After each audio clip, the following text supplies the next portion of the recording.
I'd like to welcome everybody and call this meeting to order. Ada, would you read the public notice, please?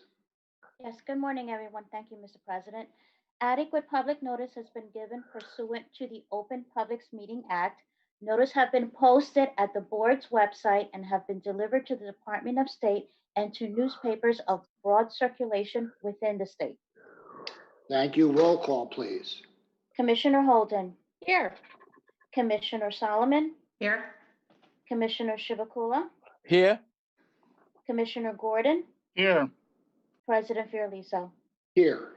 And when is our next meeting scheduled, Ada? The next regular board meeting is scheduled for Wednesday, May 20th at 10 a.m. via teleconference. Thank you. Before we go into executive session, I would just like to, again, welcome everyone who's on the phone currently, and I'll do that again when we come back. But I did also want to wish everyone a happy Cinco de Mayo Day. And even during these difficult times, maybe we could just take a moment during our day today and just celebrate a little bit. It'll be a good mental exercise, I think, and we always have to try, I think, to instill a little levity in what we're doing. The board will be addressing the following items in executive session. Energy item 2E, which is a FERC matter, and we seem to have more and more of those matters lately. And two clean energy items, 8B and 8C. 8B regarding the Monroe Solar Farm, and 8C, a request for modification of a settlement agreement of board order dated June 29, 2016. The board will be taking action on item 2E during the regular session. We will not be taking action on items 8B or 8C. I estimate executive session will last approximately 40 minutes, 45 minutes. And at this time, I'd like to ask the Attorney General's office to please explain the justification for going into executive session. Good morning, Commissioners. Good morning.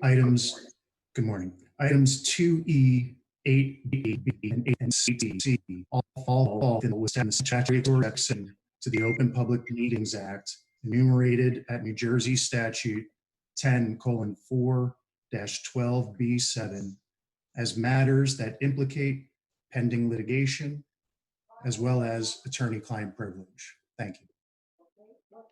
Thank you. May I have a motion, please, to go into executive session? So moved. Second. All those in favor? Aye. Aye. Aye. Okay, we are now going to mute Zoom, and those who are going into executive session have the information to get into it. So I will see you or talk to you in a minute or two. Thank you. Thank you, everyone.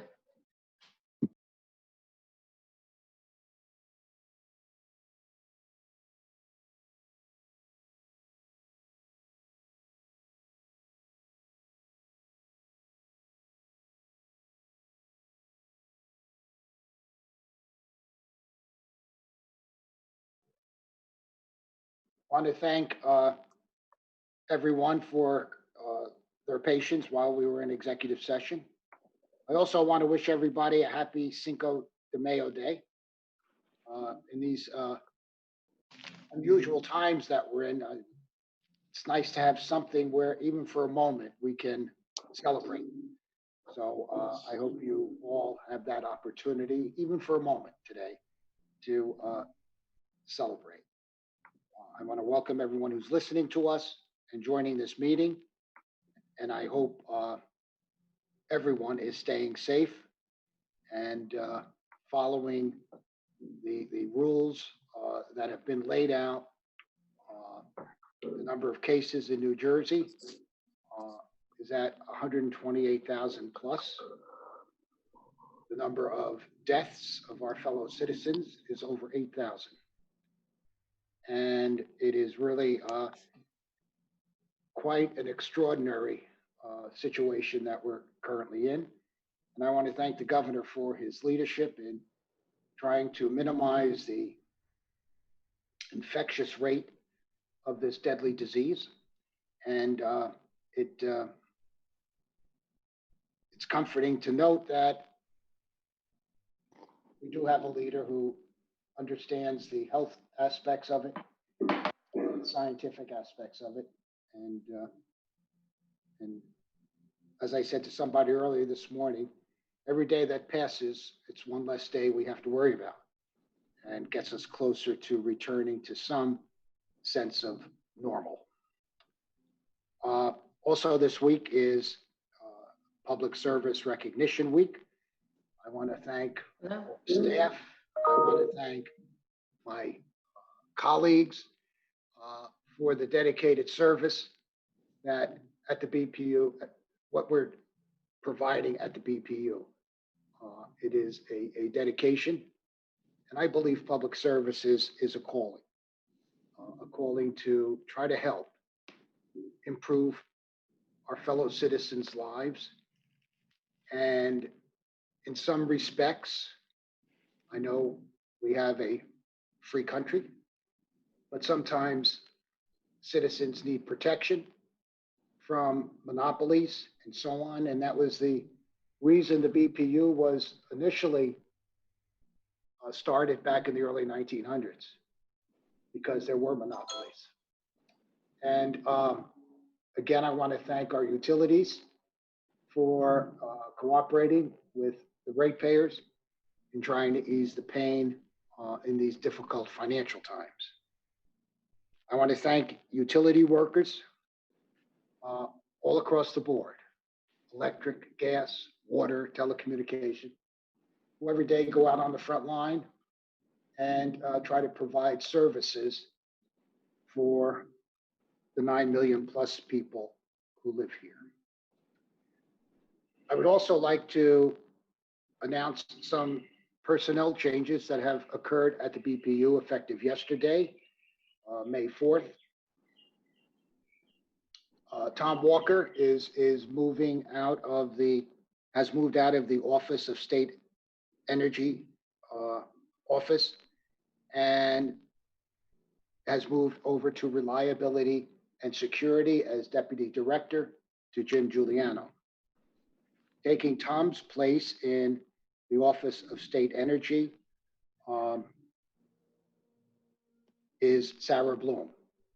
And Sarah, with her business and clean energy experience, I think can help the state improve the services that we provide for the state. And I mean state government in particular. I would also like to announce that Kelly Moy has taken over the directorship of the Office of Clean Energy. And Kelly has been deputy director and has, I believe, a good grasp on the division. And I'm sure all three will do a wonderful job in their new positions. And I thank them for assuming these positions. And it just points out the dedication of public servants. There's another item I would like to mention regarding solar construction being determined as essential. BPU issued on Friday that solar construction is considered essential and allowed at this time. To reiterate our statement, the state considers solar projects essential construction projects under Governor Murphy's Executive Order 122. All new and ongoing solar construction, including both commercial and residential projects, can move forward. Solar is a critical and growing contributor to energy, obviously notably to clean energy in the state, and energy provision is an essential service. To eliminate any confusion, as some projects were continuing during this period, and some were not. The New Jersey Board of Public Utilities has clarified that all solar projects can move forward during this time.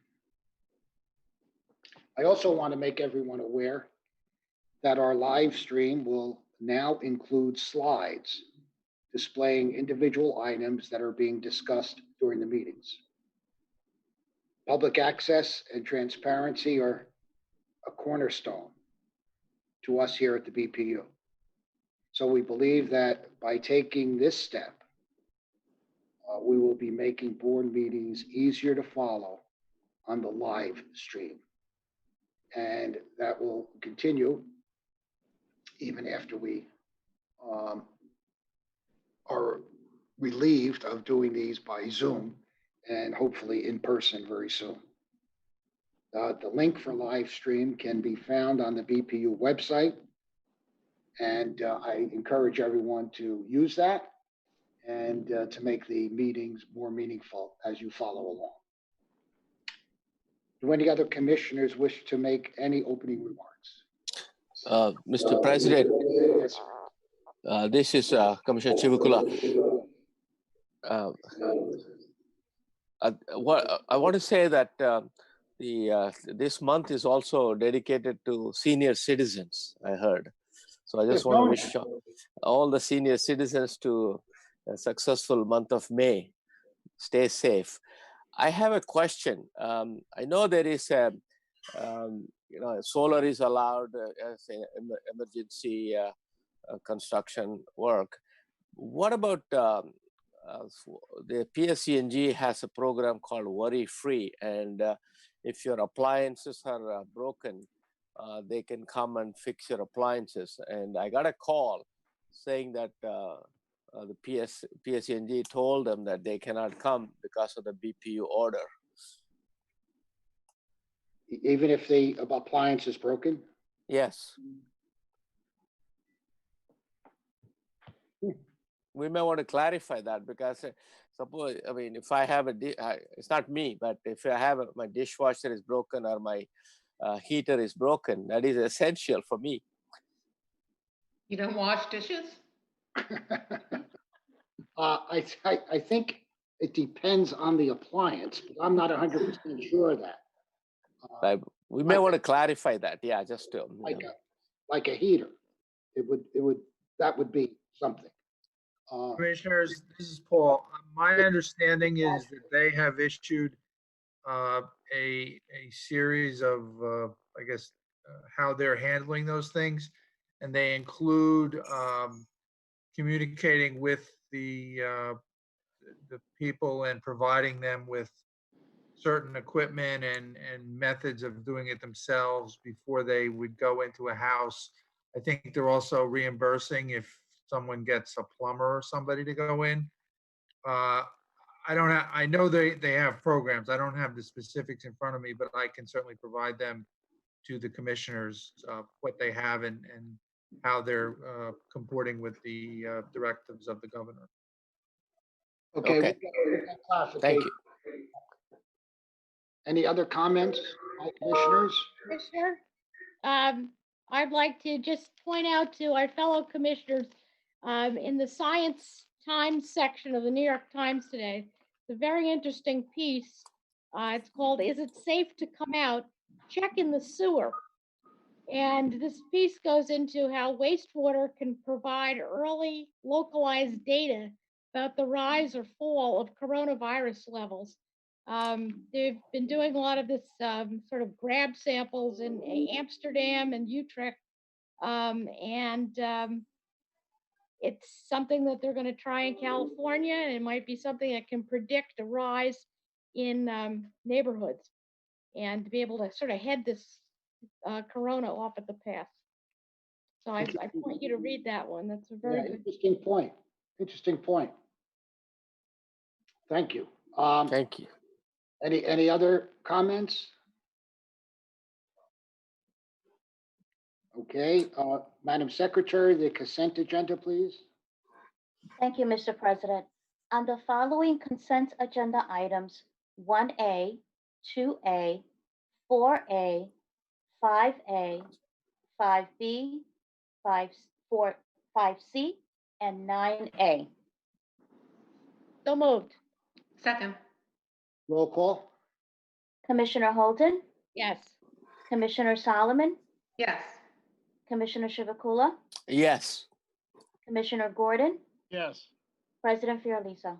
Yes. Is that it, Ada? That's it. We're good. Okay, thank you. Now on to the regular agenda, and the first up is audits. And Alice, you'll be presenting 1A and 1B.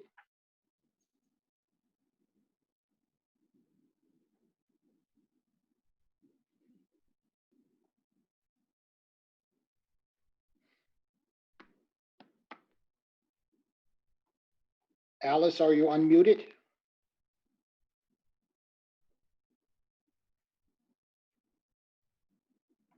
Hello, good morning, Commissioners. Good morning, Alice. Good morning, Mr. President. Before you today is the matter involving the comprehensive management audit of Atlantic City Electric, audit of affiliated transactions between Atlantic City Electric, Pepco Holdings, Exelon Inc., and all affiliates, including a review of operational and financial performance of Atlantic City Electric Company. On March 11th, 2020, Liberty Consulting Group submitted its final audit report. Staff is not seeking a ruling on the merits of the recommendations set forth in the final report at this time.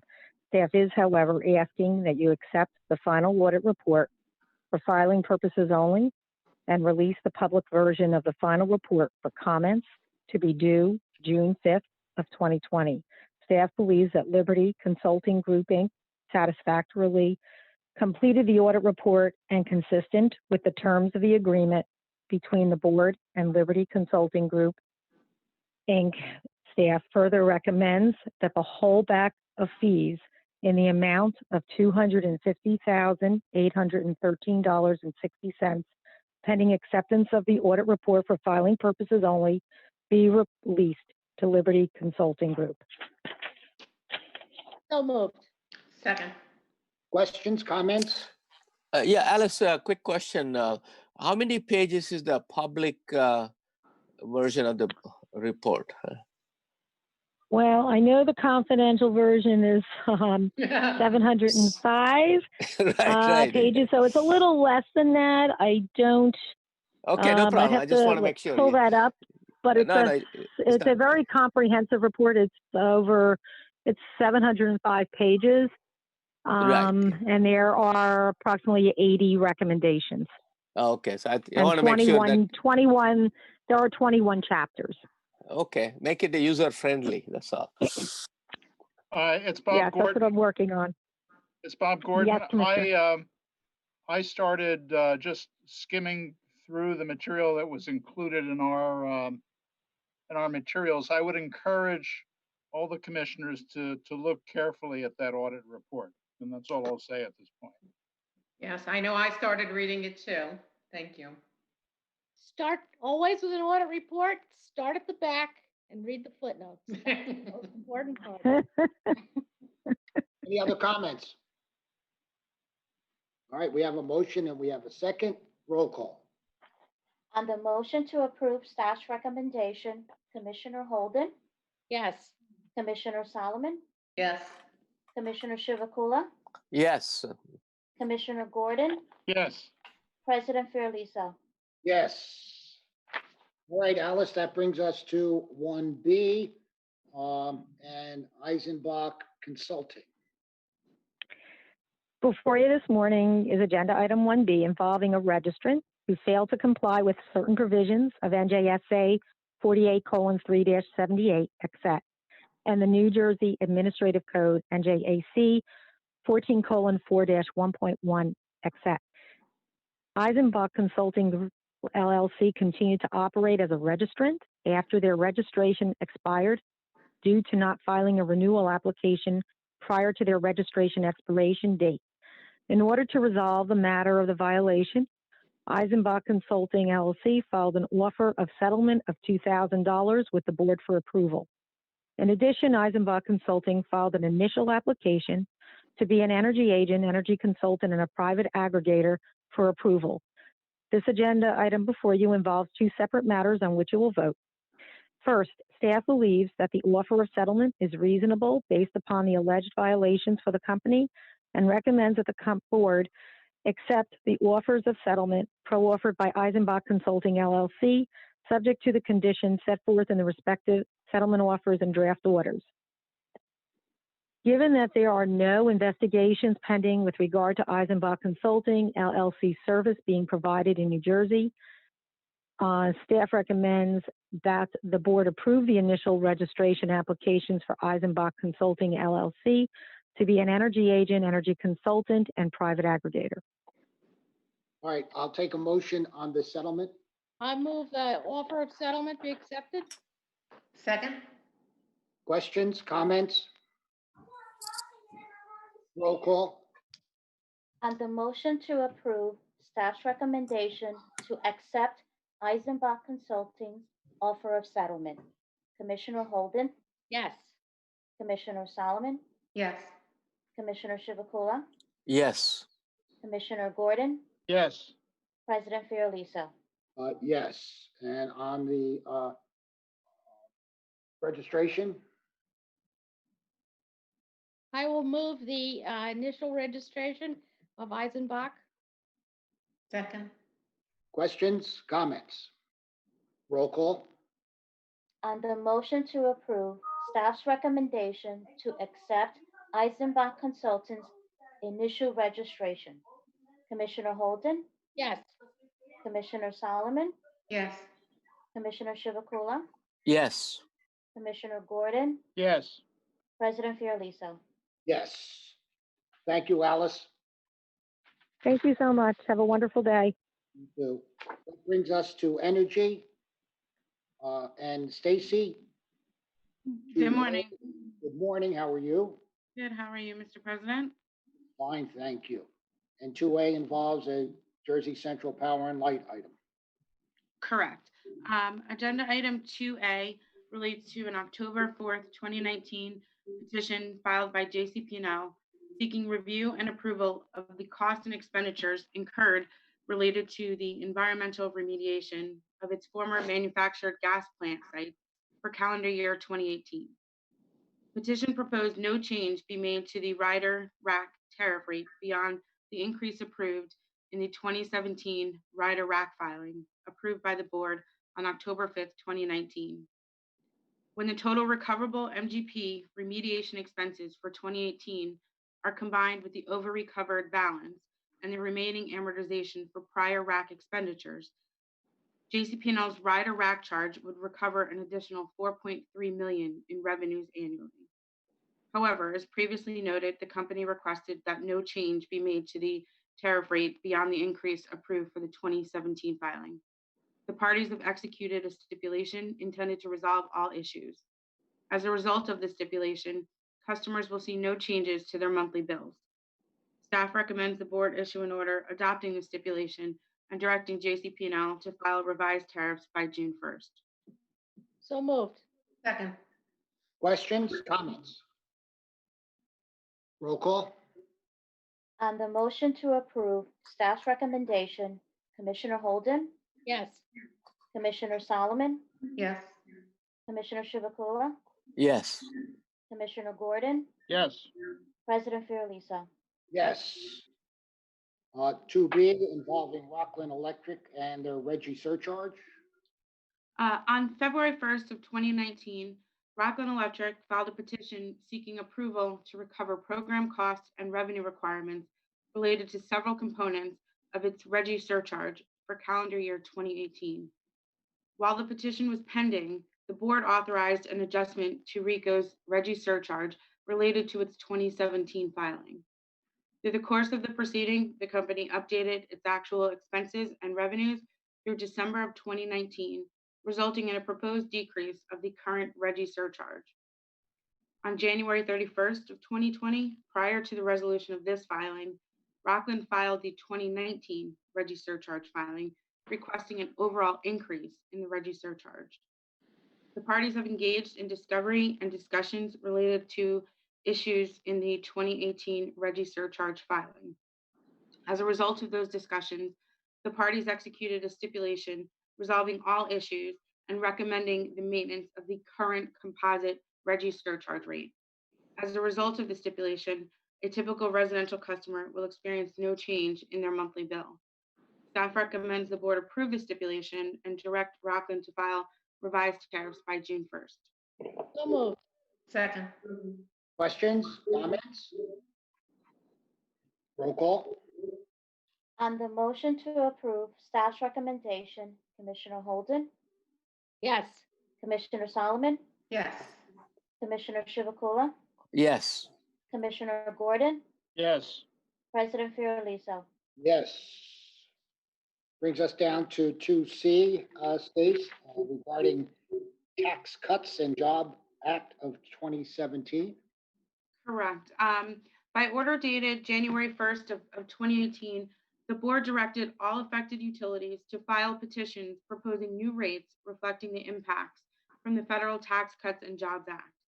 On March 2nd of 2018, South Jersey Gas filed its petition pursuant to the January 2018 order.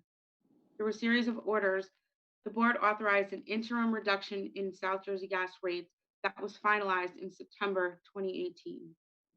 As a result, a typical residential heating customer was expected to receive an annual decrease of $74.02 and a one-time refund of $28.62. The same residential customer would receive an additional annual reduction of $13.04 related to the creation of Rider H, which would return the unprotected EDIT balances. The September 2018 order required South Jersey to make a compliance filing no later than March of 2019 to amortize the protected EDIT balance over the amortization period determined by the average rate assumption method. South Jersey made its compliance filing on March 29, 2019, identifying the revised estimated balances and a proposed amortization and refund mechanism. On June 1st of 2019, the company submitted its annual Rider H true-up filing. Following a review of discovery and discussions among the parties, a stipulation was executed which resolves all issues related to the compliance filing and the June 1 Rider H filing. As a result of the stipulation, the monthly bill of a typical residential customer will decrease by 72 cents. Staff recommends the board issue an order adopting the stipulation and directing South Jersey to file revised tariffs by June 1st. So moved. Second. Questions, comments? Roll call? On the motion to approve staff's recommendation, Commissioner Holden, Yes. Commissioner Solomon, Yes. Commissioner Chivukula, Yes. Commissioner Gordon, Yes. President Fiordaliso. Yes. Okay, item 2D and 2E will be presented by Cynthia. Let's start with 2D, Cynthia. Hello, how are you doing today? Very well, and you? I'm hanging in there. Item 2D is in fact a FERC item. This proceeding was formally initiated on January 17th of 2020 when the PJM transmission owners submitted a petition to the Federal Energy Regulatory Commission under Section 205 of the Federal Power Act.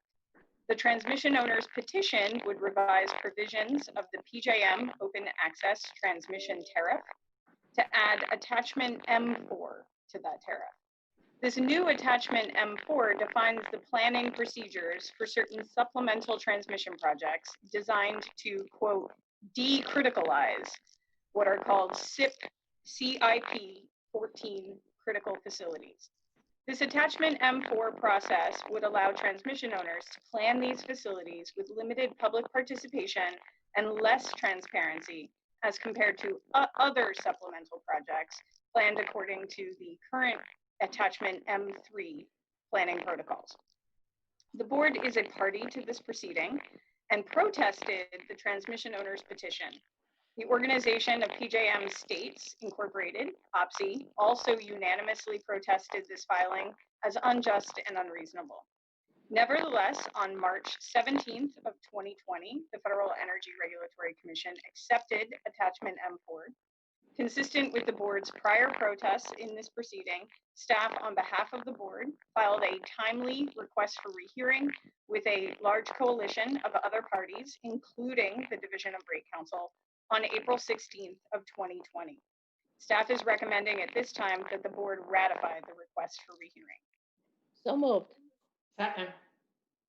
You know, this is just another case where FERC has ruled in favor of the transmission owners and against the ratepayers. And this is appalling as the transmission costs continue to rise here in the state of New Jersey at rates that have become unacceptable. And we will continue to fight this and continue to be in the face of FERC until there is some relief. And we had an OPSI meeting yesterday via teleconference, obviously, and talked about transmission. And it's important that OPSI, PJM, BPU continue to pressure FERC to once at least look out for the ratepayers of the state of New Jersey. Any other comments? I just want to say that Cynthia's sound audio came out a little bit gargled. So I just want to make sure for the next presentation it'll be better. Yes, I heard that also. Anything we can do about that, Christine? Or is Cynthia just gargled today? I think it's on Cynthia's line. Nobody else seems to have that issue. But we can, with the next person it happens to, we can ask them to call back in, sign out and call back in. All right. Cynthia, let's try E and see if you're ungargled. We have to vote. Oh, I'm sorry. Didn't I say roll call? Roll call. And the motion to approve staff's Thank you, recommendation. And the motion to approve staff's recommendation, Commissioner Holden, Yes. Commissioner Solomon, Yes. Commissioner Chivukula, Yes. Commissioner Gordon, Yes. President Fiordaliso. Yes, I knew Commissioner Holden that we didn't vote. I just wanted to make sure you were aware of that. Thank you. I'm awake. Okay, good. Yeah. 2E, Cynthia, let's ungargle you. Yeah, I apologize if am I still garbled? Yes. All right, let's try to get through it. Okay, item 2E, on October 1st of 2018, various Exelon transmission companies, including BG&E, ComEd, Pepco, Atlantic City Electric, and Delmarva, filed petitions at FERC to modify their formula rate templates to address Financial Accounting Standard 109 amounts. The amounts calculated using this standard are payable or refundable to customers, typically on an annual basis. These amounts, such as ADIT, are also included in the transmission formula rates and are part of the formula rate templates. The Exelon companies proposed revisions to their formula rates to provide a mechanism to refund or recover as appropriate deferred tax excesses, and deficiencies, including ADIT, AFUDC, equity, and flow-through items. In a September 7th of 2018 order, FERC rejected those applications. Exelon companies were to submit new filings with a mechanism to refund or recover as appropriate deferred income tax excess and deficiencies related to the Tax Cuts and Jobs Act. After various deficiency letters and a request for rehearing, FERC accepted the Exelon company's petitions with an October 1st of 2018 effective date, subject to refund, and set them for hearing on a consolidated basis and directed the institution of settlement judge proceedings. The board is a party to this proceeding, and staff on behalf of the board participated in settlement discussions in this case. Ultimately, the parties reached a settlement in this proceeding in early April 2020. However, surprisingly, FERC then added this proceeding to their open meeting agenda for the April 2020 session. To afford parties opportunity to file the settlement, parties filed a motion with FERC to strike the matter from FERC's open meeting agenda. Staff on behalf of the board did not oppose this motion. Although FERC did not strike the item from the agenda, the parties were able to finalize the settlement without issue. The settlement modifies formula rate templates used to address deferred taxes, which will create greater certainty going forward regarding the treatment of these FAS 109 amounts recorded by the Exelon companies. It also results in refunds of approximately $830 million to customers in the form of a reduction of the 2020 revenue requirement for all of the Exelon companies mentioned previously. The Atlantic City Electric refund amount is just over $100 million. The parties agreed that those refunds should be implemented through each company's formula rate annual update. This year, those updates are due on May 15th. To allow time for FERC to review and to allow for comments, the settlement was filed publicly on April 24th of 2020 with a request for expedited review. Comments on the settlement are due today. If the board ratifies the agreement, staff will inform the parties and FERC staff so that the board may be added as a non-objecting party. Staff does not oppose the settlement. As we are now before the board, staff asks that the board ratify staff's actions during the course of this proceeding, including not opposing the motion, and staff recommends that the board now formally vote to not oppose the filed settlement. So moved. Second. Questions, comments? Yeah, I think Cynthia has a great job, and finally we have gotten some victory out of this thing. But just a quick, what is the expansion for FAS?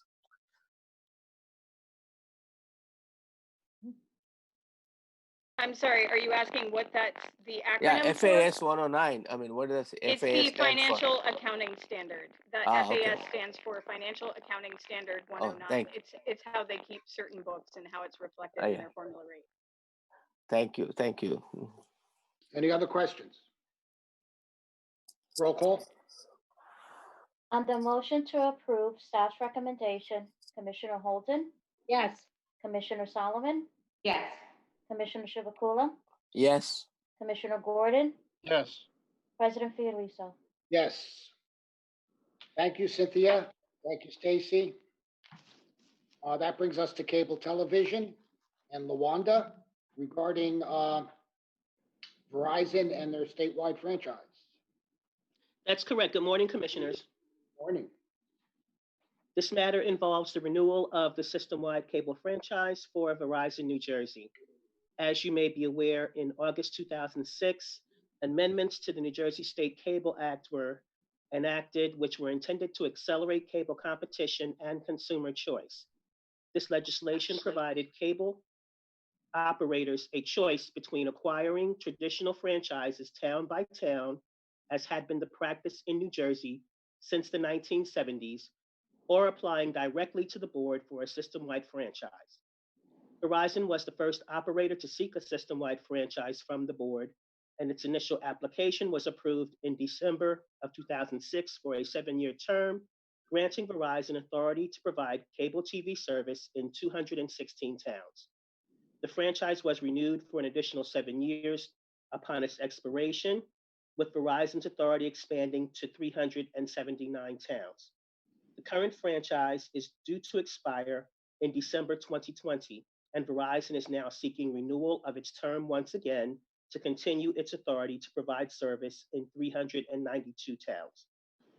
Franchise renewals are governed by the Federal Communications Act, the State Act, and the OCTV&T's rules under the New Jersey Administrative Code. As part of the renewal, the rules call for the local franchising authority, which is the board, to engage in what is called an ascertainment process. Ascertainment is the term utilized to explain the fact-finding process described in the federal act. The purpose of ascertainment is to examine the past performance of the cable operator and identify the future cable-related needs of the community served by the cable operator. Federal rules require that at least 7 months prior to the expiration of the franchise, the OCTV&T must issue an ascertainment report to the board, which must be made available to the public. The State Cable Act establishes strict criteria regarding the board's review of Verizon's performance under its franchise, which is limited to 1, any statewide needs and requirements established under the Act, 2, the extent to which it has met its franchise commitments under the State Cable Act and the board's rules, and 3, performance and substantial compliance with material terms and conditions of the franchise based on notice and opportunity to cure. The OCTV has prepared the ascertainment report addressing these matters, as I've just stated, which also includes discussions of Verizon's deployment requirements. Unlike traditional cable franchises, which generally cover the entirety of the municipalities they serve, Verizon's deployment requirements are limited pursuant to the State Act to the residential areas of only 70 towns representing the county seats and the most densely populated towns, greater than 7,111 persons per square mile, within its telephone service territory. Verizon was required to complete deployment of its Fios service within 6 years of the date when it first started offering service in these towns. Of the 392 towns in Verizon's franchise currently, it provides service to all or parts of 371 municipalities. On January 24, 2018, the OCTV&T notified Verizon of its intention to review its performance under its franchise. On February 13, 2020, the OCTV&T invited Verizon to file comments on its performance under the franchise. Verizon filed its initial comments on March 3, 2020.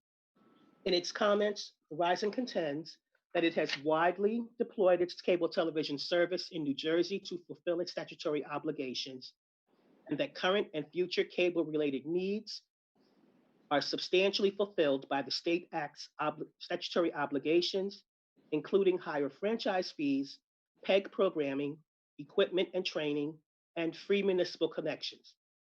As required under the rules, within 90 days following the issuance of the ascertainment report, Verizon will file its formal franchise renewal application with the board in August.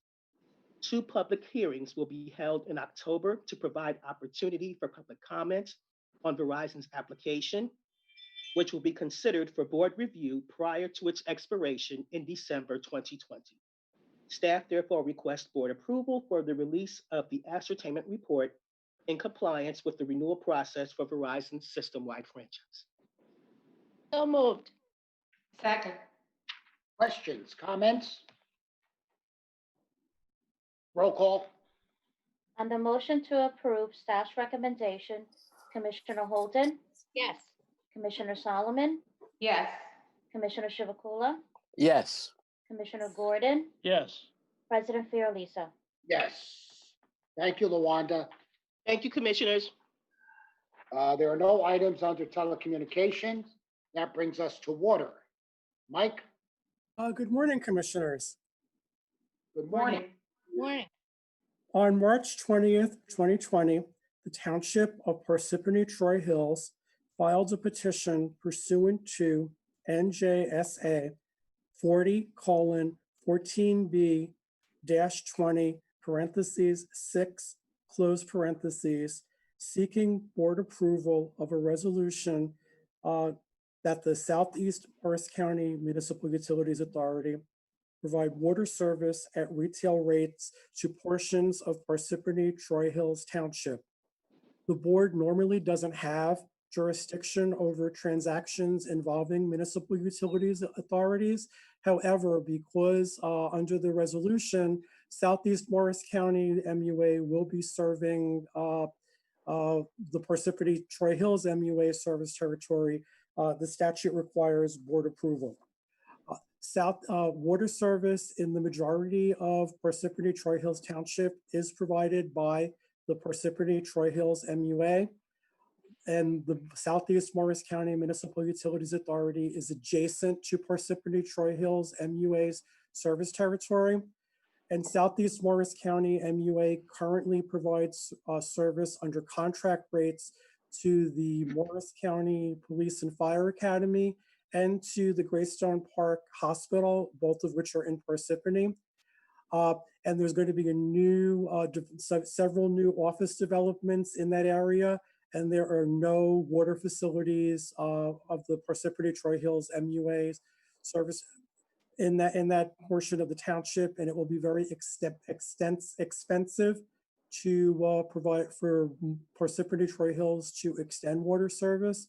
So it makes sense for the Southeast Morris County MUA to extend service to that portion of Parsippany-Troy Hills Township. And staff is asking that the board approve the Parsippany-Troy Hills resolution and grant permission to Southeast Morris County to serve that portion of the township.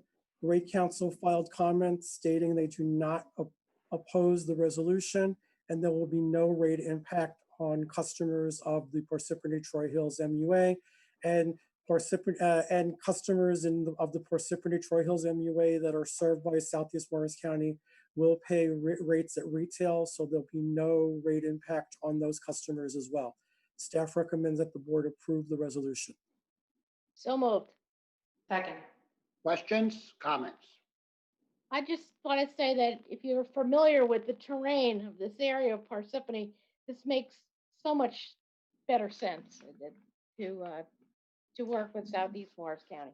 Yeah, this is a win-win for both MUAs and for the potential customers.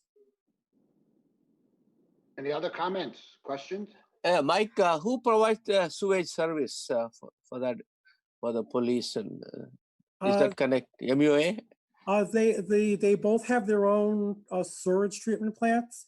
It's interesting how you have individual sewage treatment plants, both at Greystone and at the Police and Fire Academy.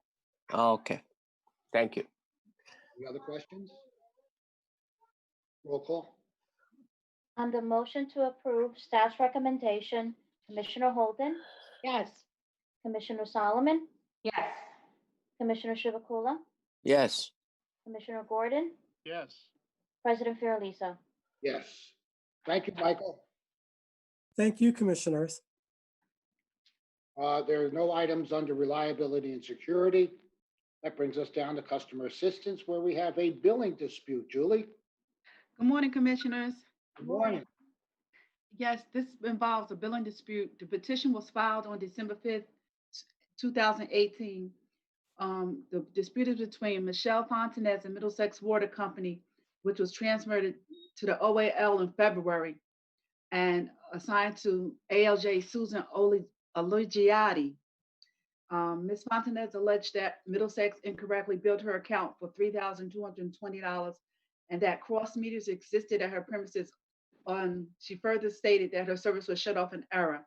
Middlesex, in its answer, contended that services were supplied and billed in accordance with terms and conditions and rate schedules set forth in its board-approved tariff.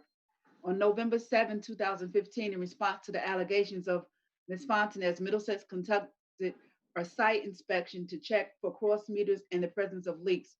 Middlesex determined that there was no evidence of cross meters, water leaks, or past leaks. On December 9th, Middlesex sent a letter to that effect to Ms. Fontanez. On May 10th, Middlesex filed a motion for summary decision. Ms. Fontanez did not file any responses to the motion. By order dated July 2nd, ALJ Oligiati denied Middlesex motion, and evidentiary hearings were held on January 9th and February 24th, 2020, and ALJ Oligiati issued her initial decision. She determined that in 2013, Middlesex entered into 3 separate deferred payment arrangements with petitioner and noted petitioner's admission at the evidentiary hearings that from July 2015 through February 2017, she made payments to Middlesex of $75 per month However, the payments only paid down her outstanding past due balances, did not address her current quarterly charges or satisfy the total amount due for continuing service from October 15th through January 2017. The ALJ, in her initial decision, concluded that Ms. Fontanez failed to prove by a preponderance of the evidence that her water bills were inaccurate or improperly charged by the company.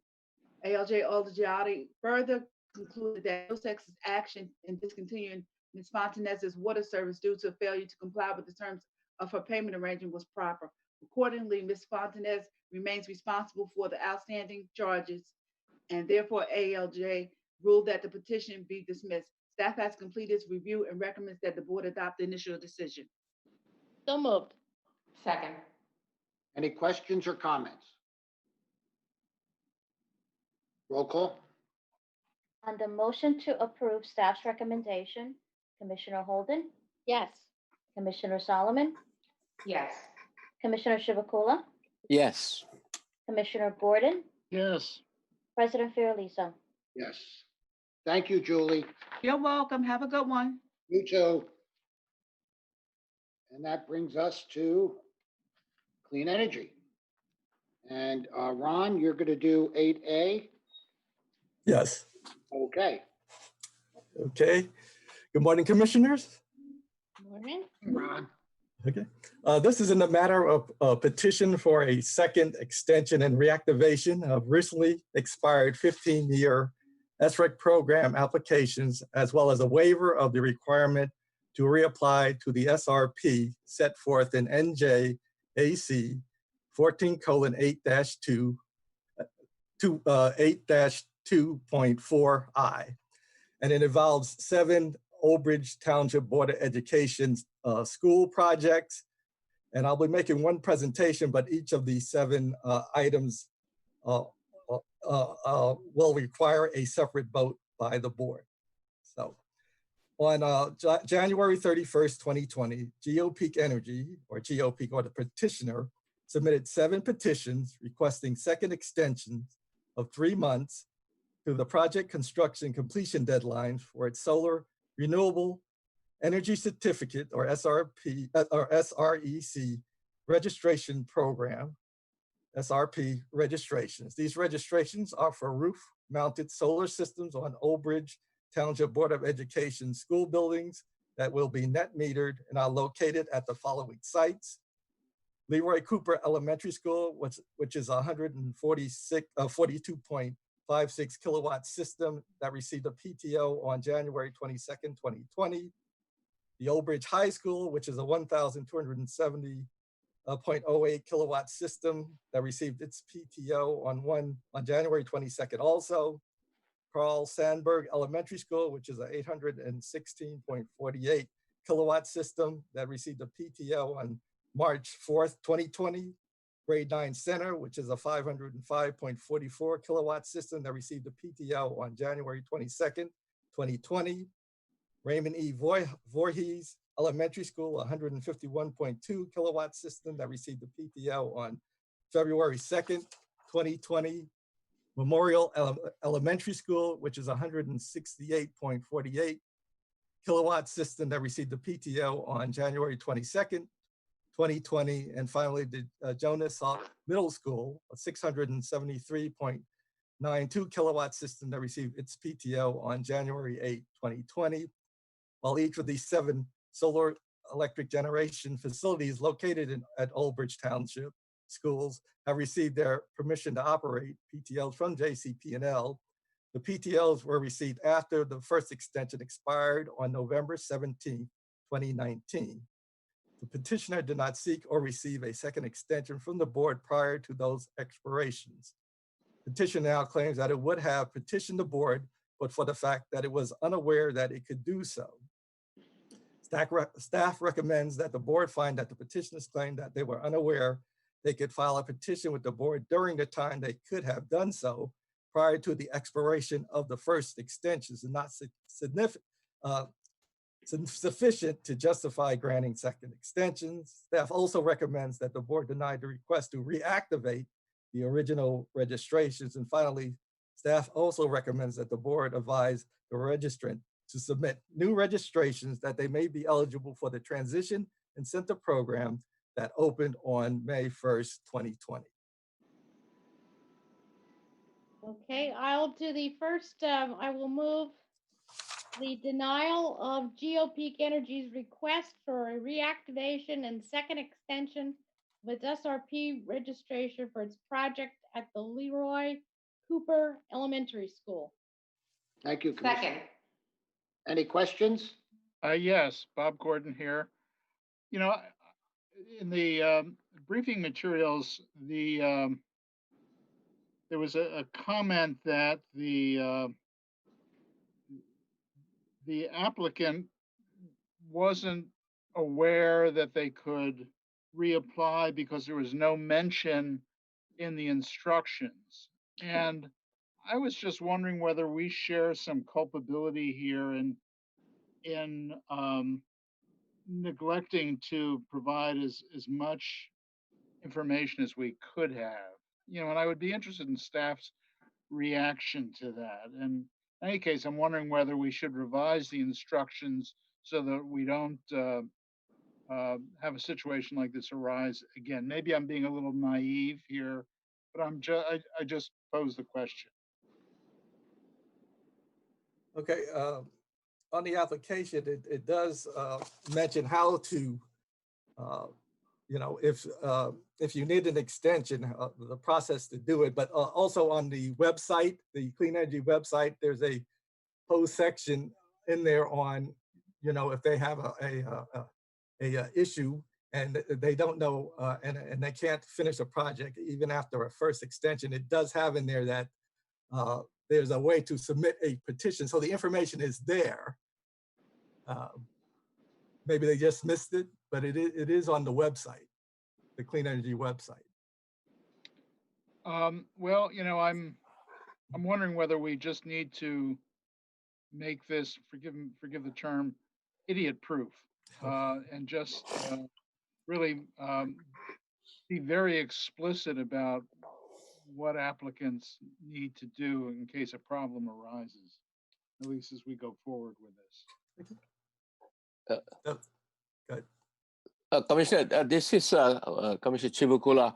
I think GeoPeak Energy, this is not their first project. They have done many other projects. So when they say that they did not know, I think there's something not right, because it's not the Board of Education of Old Bridge Township. It is the GeoPeak Energy who's responsible party, and they have done applications before. They have gotten the first extension. This is the second extension. So it's too late to claim that they did not know. Okay, I just wanted to raise the question. Ron? Yes. Why don't you just look into the process and how it's written and see if it can be simplified in any way? Okay, we will do that. Okay. Thank you. All right. So the Leroy Cooper Elementary School, we have a motion and a second. There are no other questions. Roll call. On the motion to approve staff's recommendation regarding Leroy Cooper Elementary School, Commissioner Holden, Yes. Commissioner Solomon, Yes. Commissioner Chivukula, Yes. Commissioner Gordon, Yes. President Fiorelisa. Yes. That brings us to the Old Bridge High School. Do I have a motion? I move to deny GeoPeak Energy's request for reactivation and second extension of its SRP registration for the Old Bridge High School. Second. Questions, comments? Roll call. On the motion to approve staff's recommendation regarding Old Bridge High School, Commissioner Holden,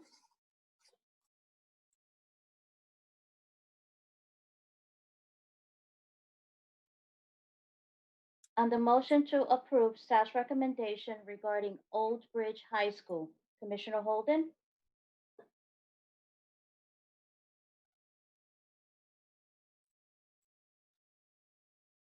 Commissioner Holden, Christine, did she get disconnected?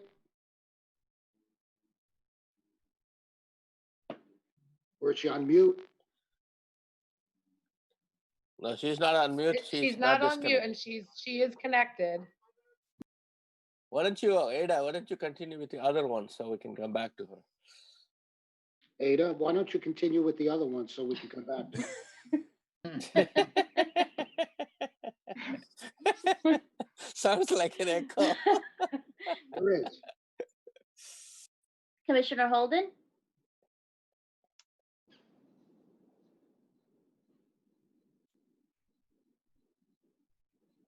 All right, go on. We'll come back to her. I'm back.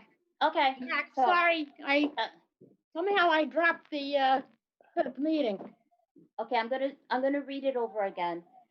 On the motion to approve staff's recommendation regarding Old Bridge High School, Commissioner Holden, Yes. Commissioner Solomon, Yes. Commissioner Chivukula, Yes. Commissioner Gordon, Yes, President Fiordaliso. Yes. I'll entertain a motion for the Carl Sandburg Elementary School. I move to deny GeoPeak Energy's request for reactivation and second extension of its SRP registration for the Carl Sandburg Elementary School. Second. Questions, comments? Let's try Holden again, Ada. Okay. On the motion to approve staff's recommendation regarding Carl Sandburg Elementary School, Commissioner Holden, Yes. Commissioner Solomon, Yes. Commissioner Chivukula, Yes. Commissioner Gordon, yes, President Fiordaliso. Yes. I'll entertain a motion for grade 9 center. I move to deny GeoPeak Energy's request for a reactivation and second extension of its SRP registration for the grade 9 center. Second. Questions, comments? Roll call? On the motion to approve staff's recommendation regarding grade 9 center, Commissioner Holden, Yes. Commissioner Solomon, Yes. Commissioner Chivukula, Yes. Commissioner Gordon, yes, President Fiordaliso. Yes. I'll entertain a motion for the Raymond E. Voorhees Elementary School. Commissioner, I move to deny the GeoPeak Energy's request for reactivation and second extension of its SRP registration for Raymond E. Voorhees Elementary School. Second. Questions, comments? Roll call?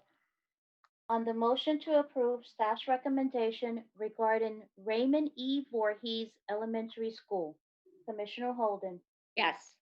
Commissioner Solomon, Yes. Commissioner Chivukula, Yes. Commissioner Gordon, yes, President Fiordaliso. Yes. I'll entertain a motion for Memorial Elementary School. I move to deny GeoPeak Energy's request for reactivation and second extension of its SRP registration for Memorial Elementary School. Second. Questions, comments? Roll call? On the motion to approve staff's recommendation regarding Memorial Elementary School, Commissioner Holden, Yes. Commissioner Solomon, Yes. Commissioner Chivukula, Yes. Commissioner Gordon, yes, President Fiordaliso. Yes. I'll entertain a motion for the Jonas Salk Middle School. I move to deny the GeoPeak Energy's request for a reactivation and second extension of its SRP registration for the Jonas Salk Middle School. Second. Questions, comments? Roll call? On the motion to approve staff's recommendation regarding Jonas Salk Middle School, Commissioner Holden, Yes. Commissioner Solomon, Yes. Commissioner Chivukula, Yes. Commissioner Gordon, yes. President Fiordaliso. Yes. Thank you, Ron. Thank you. You know, it just brings back memories of Jonas Salk Middle School, not the middle school, but his name and how many lives he saved and how many lives he made better with the vaccine and really eliminating polio as a worldwide disease for the most part.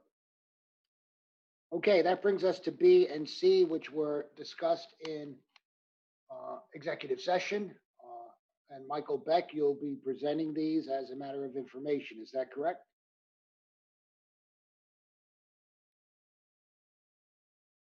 Unmute.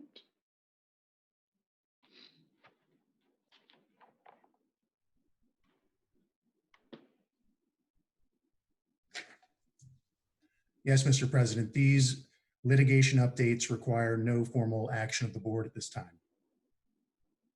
Okay, and they, as I said, they were fully discussed in executive session, and I think everyone got their direction. That brings us back down to miscellaneous. There are no items here to consider. And I just ask everyone to stay safe. And I know I speak for my colleagues and staff and so on when I say I look forward to seeing all of you at some point. And as I said in the beginning, every day that passes gets closer to where we'll see one another again. So stay safe. And we're certainly thinking about all of those New Jerseyans and their families that have been affected by this virus, particularly those who have died. And we will get through this, and it will be a tough fight, but one that we will win. So stay safe, and with that, I'll entertain a motion to adjourn. So moved. Second. All those in favor? Aye. Aye. You are adjourned. Thank you very much, and thank you, staff. Christine, thank you for a wonderful job, and communications, thank you for a wonderful job in allowing us to communicate today. Thank you. Have a great day. Thank you. Thank you.